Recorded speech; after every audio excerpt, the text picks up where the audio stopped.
that he's announced for the country, I find myself asking, is that it? Britain is the 5th largest economy in the world. There are wars in Europe and the Middle East. Hostile states are attacking our critical infrastructure. China and America are racing ahead in artificial intelligence, energy, and space. We have a demographic challenge to solve, a borders crisis requiring tough choices. And our new Prime Minister's big ideas are £2 bus fares and £45 off energy bills, when the average bill is nearly £2,000, and that will only last for 6 months anyway. Don't get me wrong, cost of living pressures are real, but the problems go way beyond bus fares and VAT on bills. Families are struggling. Young people are worrying about whether they will ever earn enough to buy a home. Some are leaving the country in search of a better future. Businesses are closing. People are working harder but feeling poorer. I'm sorry, but going by what he's announced so far, Andy Burnham's ambitions for Britain are too small. Big problems need bigger, long-term solutions. Bus fares are expensive because fuel is expensive, energy is expensive, employment is expensive, regulation is expensive. Government has made nearly everything more expensive. But Andy Burnham's answer is to cap one price and send the bill somewhere else. But somewhere else is always someone else. A taxpayer, a business, a family. Someone will pay, and they will pay in higher taxes. Andy Burnham needs to tell us who will pay for those taxes. And if he won't, we should assume it will be the same people Labour always turn to when the sums don't add up. Working people, small businesses, the people who get up early, take risks, hire staff, and try to build something. I want us to be more ambitious than Andy Burnham. Conservatives believe in aspiration. We are looking to the future, yet Andy Burnham is looking backwards, not forwards. Instead of picking up a bus fares policy that Boris Johnson and Rishi Sunak introduced years ago, how about clean, cheap, abundant energy that makes us all richer? How about that? British businesses are paying 4 times as much for electricity as businesses in the US. We're paying twice as much as businesses in Spain. I want British manufacturers to compete with the best in the world. I want our young people to find opportunity here, not feel that they have to leave the country for a better future. Last night, I spoke to an employer, a Greater Manchester employer, who is opening a new factory. Unfortunately, the new factory is not in Greater Manchester. He is opening it in America because taxes here are too high and regulations make it too hard to hire staff. So he is moving jobs where it is easier, and worse than that, he is recruiting our young people to go there. And they are rushing to take those jobs because they can't get jobs at home. What is Andy Burnham's plan to fix this? He doesn't have one. Last year, I announced Conservatives would abolish business rates. Abolish business rates for most of the high street, not just pubs, but shops, restaurants, retail, hospitality, leisure. And more importantly, I showed how I would pay for it. Our new Prime Minister only wants to cut business rates by 20%, and only for clubs, pubs, and music venues. And he hasn't even found the money to pay for it.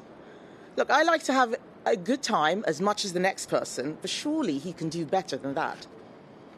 4 years ago, a Prime Minister announced policies without making savings to pay for them, and it didn't end very well. Every day, Andy Burnham seems to float a new expensive idea. A national care service that costs £18 billion, building as many council houses in the 1970s, costing £13 billion. On Monday, he said he was thinking about increasing the personal allowance, On Tuesday, he was against it. On Wednesday, he was for it again.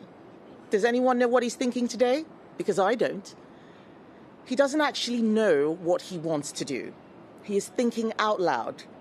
All we know is that it is going to cost a lot of money. So I want to be very clear. Andy Burnham needs to rule out tax rises to pay for his spending spree. Rachel Reeves raised taxes, and we saw what happened after that. Employers stopped hiring and jobs were lost. Andy Burnham will repeat Rachel Reeves' mistakes if he raises taxes again. And we all know what he will say. He will pretend he is only taxing the rich. The truth is, he will punish the engineer whose factory is never built, punish the apprentice whose job never exists, punish the family whose bills rise yet again. This is what Labour never understands. Money needs to be made before it can be spent. Businesses are not cash machines for politicians. Conservatives understand that businesses are where people work. They are where wealth is created. They are what pays for everything else. Andy Burnham needs to do better. He is behaving like he's still the Mayor of Manchester. He is now the Prime Minister of the United Kingdom. He needs to start acting like it. When you're the Mayor of Manchester, you are handed a big pot of someone else's money and you decide where to spend it. I'm sure this is great fun. It can make you very popular, but it is not the same as being Prime Minister. A mayor doesn't have to fund the army. A Prime Minister does.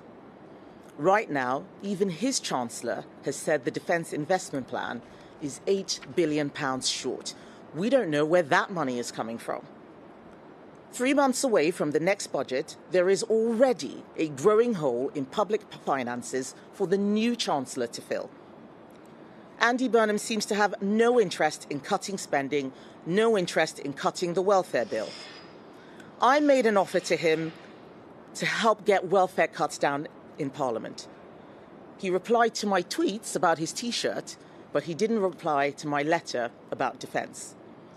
We have seen this movie before. Tax rises are coming.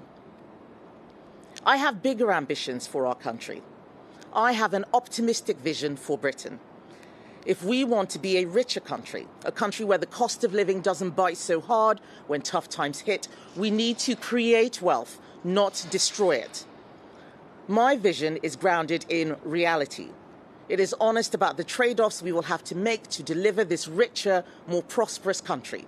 A country that has clean, abundant energy, where young people are able to buy a house, not come out of university with loans they'll never repay, where people feel safe on the streets because we have built enough prisons to house dangerous criminals, not release them early, even when they have committed horrendous crimes, where we are world-leading in tech and in AI and space, and our universities stay the best in the world. Britain needs a bit more optimism. But you can't buy optimism with other people's money. You can't. If you try to tackle the cost of living without fixing the economy, you will fail. I think it's weird that Andy Burnham talks about the 1970s as if they were wonderful when everyone else thinks they were terrible. Endless strikes, rubbish not being collected, bodies not being buried, inflation at 25%, and a Chancellor going cap in hand to the IMF. A Chancellor called Healy, by the way. Let's not forget that. Britain in the 1980s and 1990s was an optimistic place, not because people were told to be optimistic, but because they were living in a growing economy full of jobs and opportunity. It seemed a given that people's lives would be better than their parents and their children's lives would be better than their own. That is what we need to create. And it is the country that the Conservative Party has a plan to build. Our optimism is grounded in reality. His is wishful thinking. Take AI. Artificial intelligence will require vast amounts of energy and water.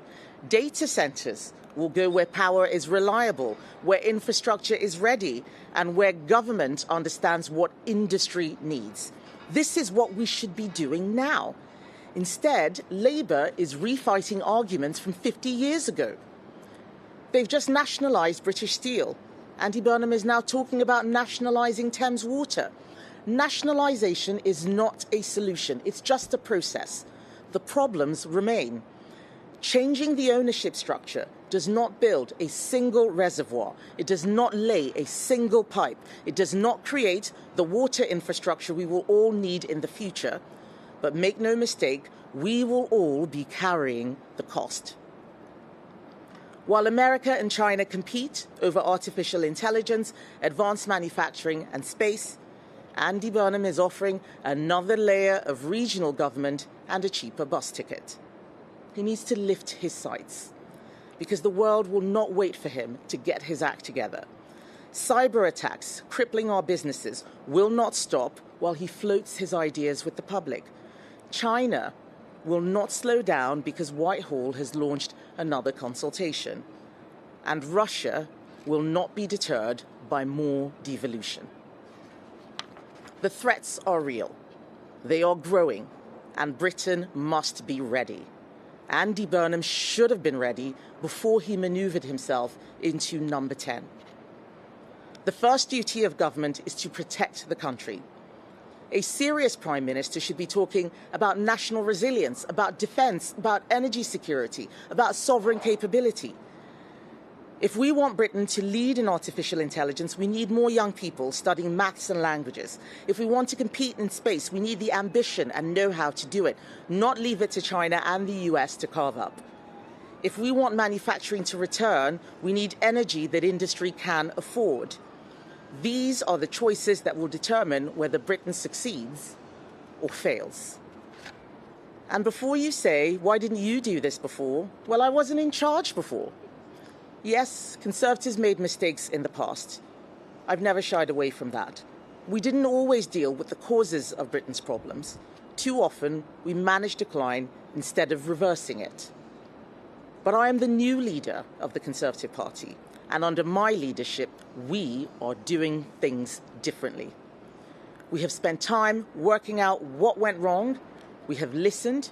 We have developed better plans and proposed them in Parliament. How to make energy cheaper, how to make it easier to hire staff, how to strengthen our defence, how to restore control of our borders. We have laid out a plan to get Britain working again. But we're not promising the government can solve every problem. Government cannot create prosperity by announcement. It is not government that creates growth. It is business that creates growth. What government can do is create the conditions for people to succeed. It can get taxes down. It can remove needless regulation. It can secure affordable energy. It can defend the country. It can restore order.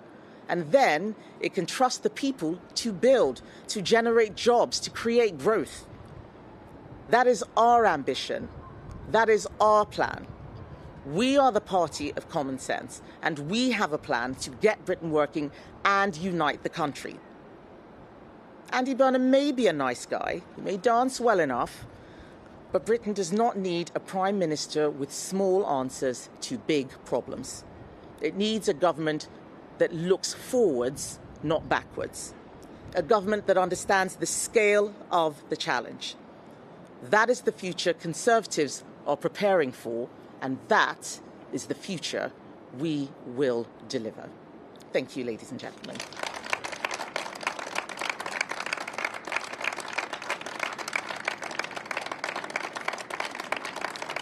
Thank you.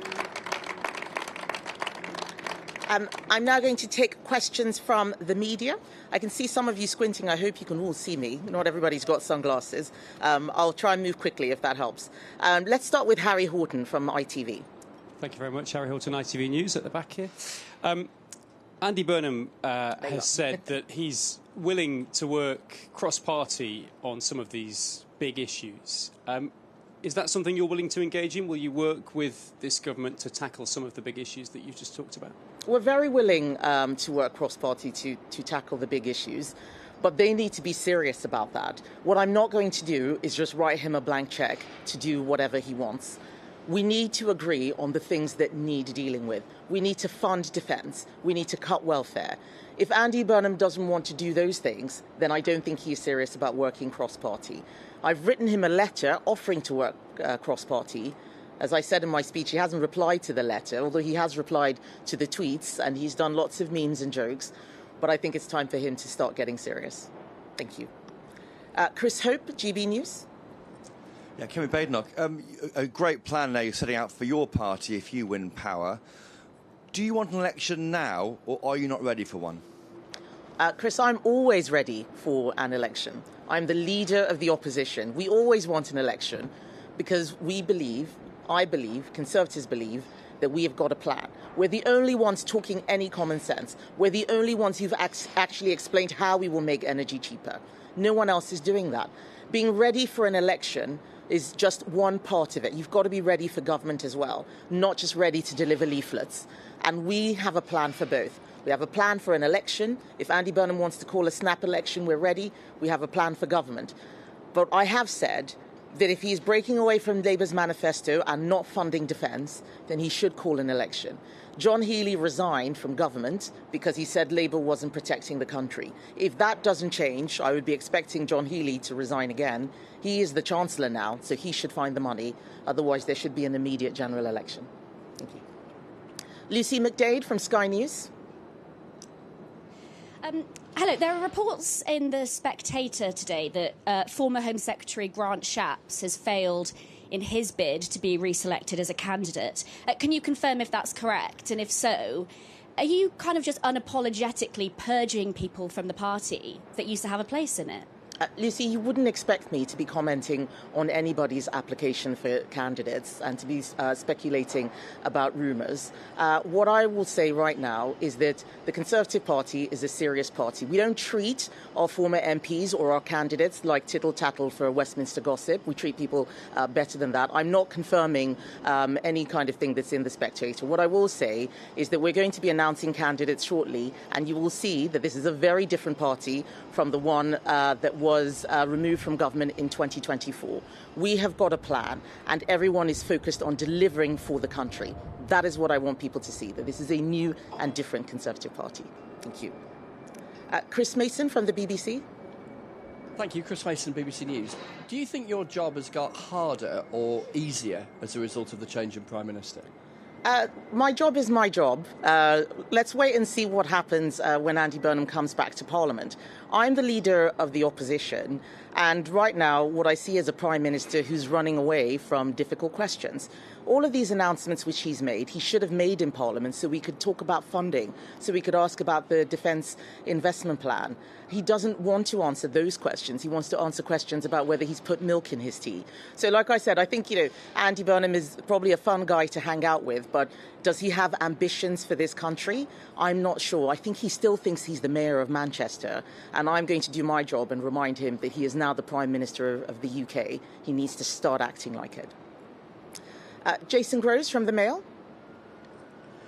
Oh, hi, thank you. Burnham's looking for cross-party support on this idea of a 10% levy on estates to pay for social care. Could you support that? And also, you mentioned AI a couple of times. What do you make of this AI leak that we found out about yesterday, and what would you do about it? So on the 10% tax, I've been very clear recently. My principle is that people who've worked hard and saved their money shouldn't have to pay for social care, while those people who chose not to save then get it paid for by the state. That is unfair. I don't want to see a situation where people are punished for doing the right thing when they were working hard and making sacrifices. Andy Burnham is floating ideas. This is not a clear plan. It's very hard to say whether you support anything he says. He's not explaining where the money will come from for the announcements that he's made today. For example, when I made a business rates announcement, which was broader, I explained where the money would come from. On the subject of AI, I think it is very worrying that this has happened. And this is why I want to see a government that is very focused on our national security, on our information security. One of the first things Andy Burnham did was close down the Science and Technology Department. That doesn't strike me as what you do if you're worried about what AI is about to deliver. I don't know what his plans are. He's put one guy in cabinet to look at AI. This is going to take much more than one person. I know from my time as Trade Secretary, from my conversations when I've had visits with GCHQ, from my security briefings, that this is becoming a clear and present danger for global security as well as our security. I'd like to hear our Prime Minister talk about that rather than about £2 bus fares. I think that's far more important. Genevieve Hall-Allen, Telegraph. Good morning. So do you therefore not support Andy Burnham's new policy of a business rate cut for pubs, clubs and music venues? Do you think that these places are the wrong places to prioritise with business rate cuts? And also, if I may, we obviously have a new energy secretary now. It's no longer Ed Miliband. Do you think that she will take an approach to oil and gas that you can better align with? Thank you. So, Genevieve, first of all, I'm really disappointed that you're asking me if those are the wrong places, because that means that you don't know what my business rates policy is. So I'm going to use this as an opportunity to remind everyone that our business rates policy will abolish business rates for most of the high street. So it would include all the places that Andy Burnham has talked about, but it would also have retail. It would also have restaurants. Hospitality is one of the areas that is hardest hit by Labour's jobs tax. Andy Burnham is not reversing that. What we're saying is we found the money and a better way to actually make life easier for them. So I'm happy that he is focusing on those businesses. He should focus on more. I'm worried that this is just a pie-in-the-sky announcement because he hasn't said where the money is going to come from. How can we believe him? Sorry, what was your second question? Oh, yes, the new energy secretary is just as bad as the last energy secretary from what she said, possibly worse, because I think she wants net zero by 2030. These plans are not possible. They are just slogans. You look at what sits behind the plans, and they are actually making carbon emissions increase. They are making climate change worse, not better. If we want to tackle climate change, we need to do that with serious plans that don't bankrupt our country, that don't deindustrialize the entire United Kingdom. We need to drill our oil and gas in the North Sea, where we have a low carbon footprint, rather than importing it from Saudi Arabia and Russia, where they have a high carbon footprint. This is just common sense. She's not talking common sense. There's only one common sense party, and that's the Conservatives. Ben Clatworthy from The Times, please. Thank you. You touched on this in your speech, but we've seen a shopping list of spending from Andy Burnham in the last few days, and there are questions over how he's going to pay for all of it. Do you think there's a risk that Andy Burnham becomes Labour's Liz Truss?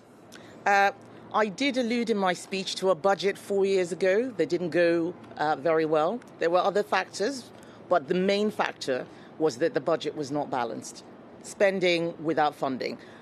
Liz Truss wanted to pay £150 billion of energy bills, but hadn't said where the savings would come from. It's time for Andy Burnham to start talking about where he will find the savings. This is what we need. We need common sense. We need a plan. We have a golden economic rule. We've explained where our savings would come from. We are finding more. Andy Burnham just wants to make people happy, so he's talking about clubbing and going to the pub and cheaper bus fares, but he is not the mayor of Manchester. These are mayor of Manchester ideas. Where is our Prime Minister? He needs to step up and lift his sights to broader things. Sophia Slay from The Sun. Thank you. Do you think Andy Burnham's next cost of living measure should be cutting next year's 5p fuel duty rise? And can I get your reaction to Gary Lineker offering to pay more tax along with other millionaires? So on fuel duty, Conservatives froze fuel duty throughout the 14 years we were in office. There is a cost of living crisis, and increasing fuel duty will only make that worse. And it's not just going to make it worse for drivers, it will make it worse for anyone who relies on deliveries and anything that relies on transport, quite frankly, to do their business. It will increase inflation. It is not necessary. So that's the sort of thing which he should be finding the money for. We have a cheap power plan where we found the money to freeze fuel duty. That's what the kind of thing that I want to hear Andy Burnham do, because that's how you really bring energy costs down. He's talked about £45 off energy bills for 6 months when the average energy bill is £2,000. That is not serious. And on Gary Lineker, He's very welcome to pay more tax. He can write a check to the Treasury. No one's stopping him. But right now, we are seeing the people who create jobs leaving the country. I am very concerned that that factory owner I talked about is setting up his business in the US, not here. If we keep taxing the people who create the jobs, who generate the growth, we're not going to have any taxes at all. So Gary Lineker can increase whatever he wants to pay. What I want to do is increase our standard of living. Tax rises do not increase our standard of living. Backing business so that they can create jobs and create growth will increase our standard of living.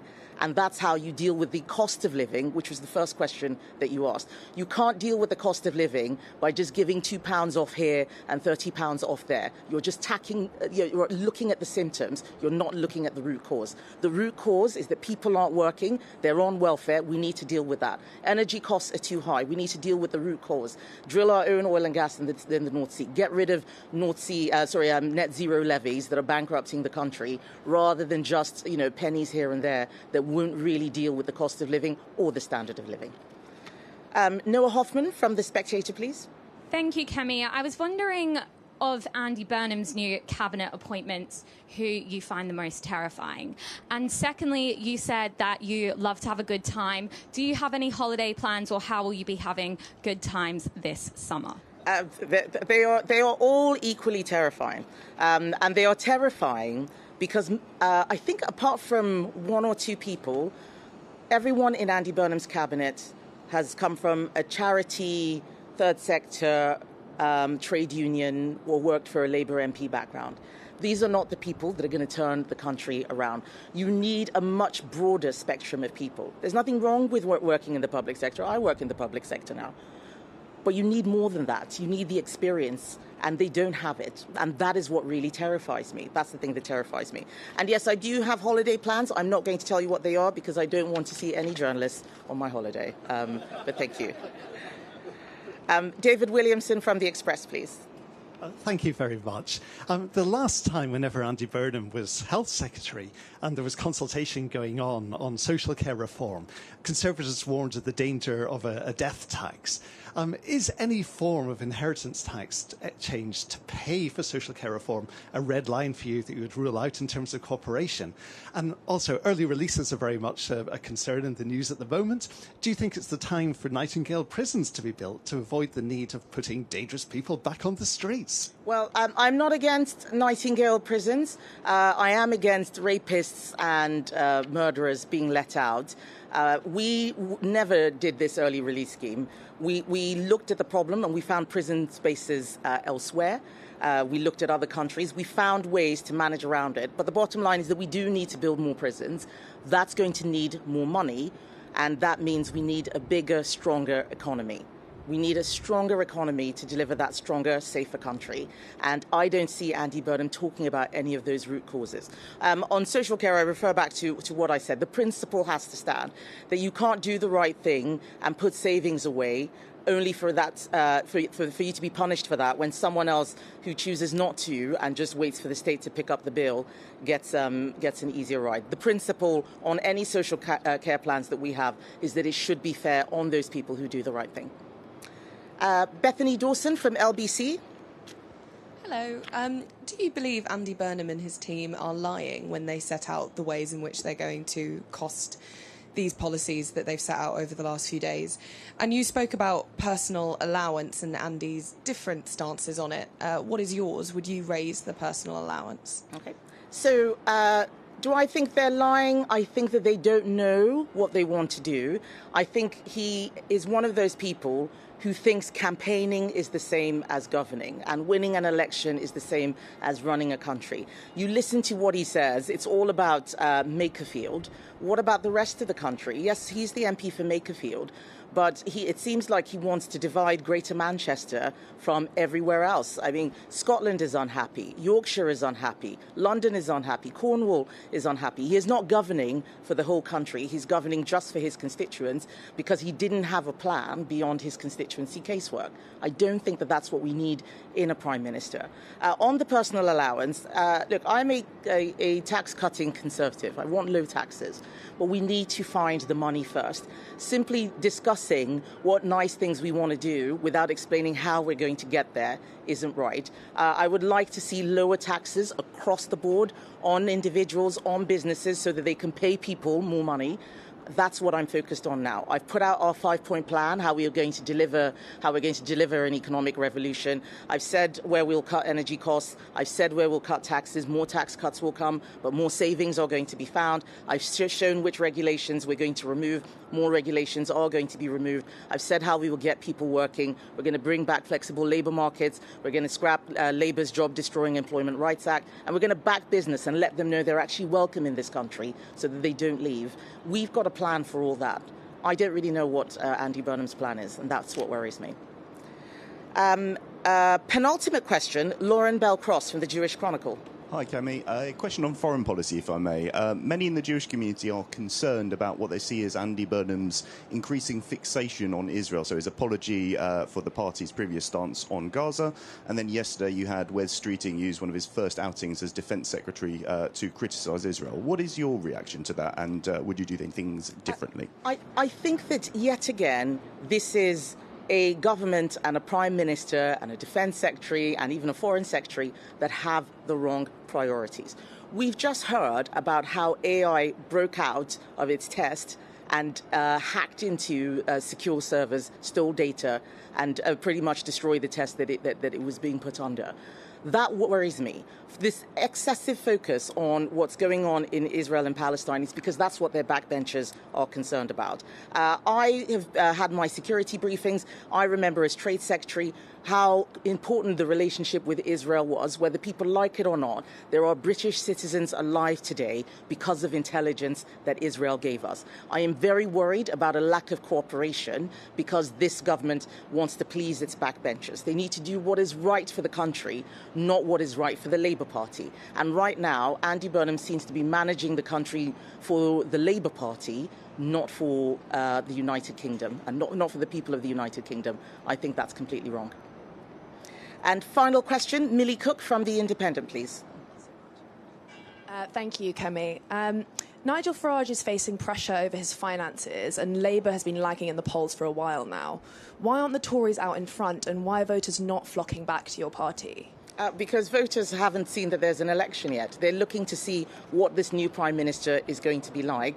Nigel Farage is fighting a by-election to get the job which he had just a couple of weeks ago. I think he's showing that he is not serious.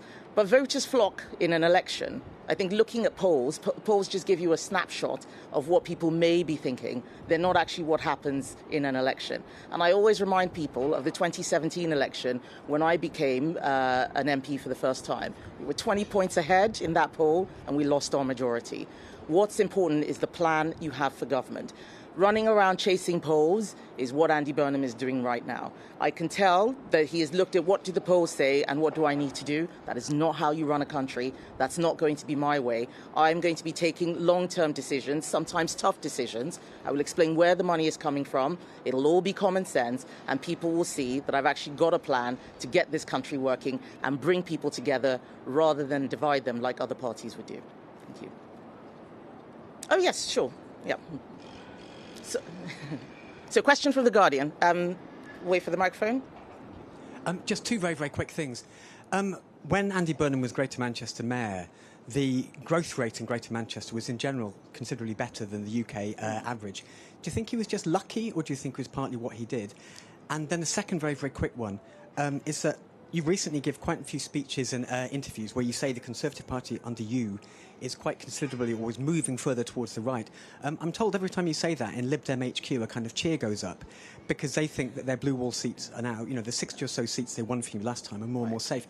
I understand you want to make the party on your own image, but do you worry that image, or at least perhaps the messaging, is a bit too narrow to have the coalition of voters you need to win? Okay. So on the first question, I don't think Andy Burnham was lucky. But I think that people like Howard Bernstein had actually done the hard work to put Manchester in a better place. Andy Burnham was a successful mayor of Manchester because George Osborne pretty much imposed that devolution settlement on them. And some of the things that he did do there are not the things he's talking about for the country. The things that helped Greater Manchester were supporting business. And let's be honest, a mayor just spends the money that he's given from central government. He's not raising that money himself. And that is the difference between the job he had before and the job which he is doing now. So I'm not saying that Andy Burnham wasn't a good mayor of Manchester. I actually worry that there is an assumption that simply having a mayor without knowing who that person is and whether they have the skills to do the job is enough. He's talking about a lot more devolution, but not everybody is a Boris Johnson or a Ken Livingstone or an Andy Street or even an Andy Burnham, and I think that he has been quite optimistic with his regional devolution policy. That's what worries me. I want him to talk about where money is coming from. That's what his new job is, how he'll fund defence, and so on. And on the second question, Lib Dem HQ can cheer all they like. It's just another example that they don't know what's going on or what they're doing. I have been very clear that I am firmly on the right, but I'm not trying to appeal to people who are just on the right. But I want people to know what I am and what I stand for. You may not agree with everything I say, but you know where I stand. What I stand for right now is common sense. Common sense is not unique to the right. What I'm asking for is the votes of people who have common sense, who can see that things aren't working. Not drilling oil and gas in the North Sea or drilling oil and gas in the North Sea. It's not a left or right issue. Trade unions want to see drilling oil and gas in the North Sea. It's a common sense issue. And actually, in my career, there were many times, if I look at the battle for, single-sex spaces and women's privacy, it was the women of the left who supported me first. And that shows that when you have a common sense agenda, people from across the political spectrum will support you. But that doesn't mean that you should move to, sort of wishy-washy centrism. That is the mistake. They're just assuming that you can divide the left and the right, and that's how you win. You win by having a very clear agenda, a clear plan, telling people what you're going to do, how you're going to do them, and show that you mean it. And what I want people to see right now is that I mean what I say. I'm not having people in the party who want to do something different from what I want to do. Because the country is going to have a big mess to clean up when Labour is finished. I'm sorry to say that, but it is true. And we are going to be ready from day one. Thank you, everybody. Thank you.